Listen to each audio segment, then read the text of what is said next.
चलो अब ताली मारो।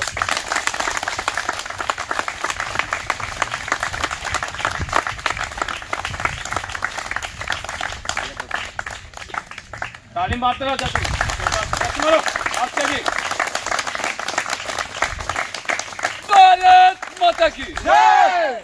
जय हिंद। नमस्कार साथियों, लक्ष्य फिजिकल एकेडमी का पहना शेरनी जो नालंदा डिस्ट्रिक्ट से 14 नंबर बिहार होमगार्ड का फिजिकल में 15 में 14 नंबर उठा करके आई है। इसका जोरदार ताली पर मारो।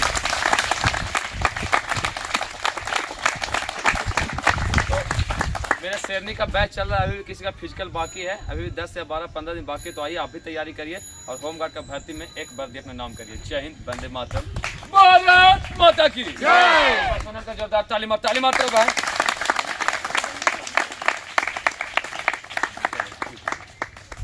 भैया मिठाई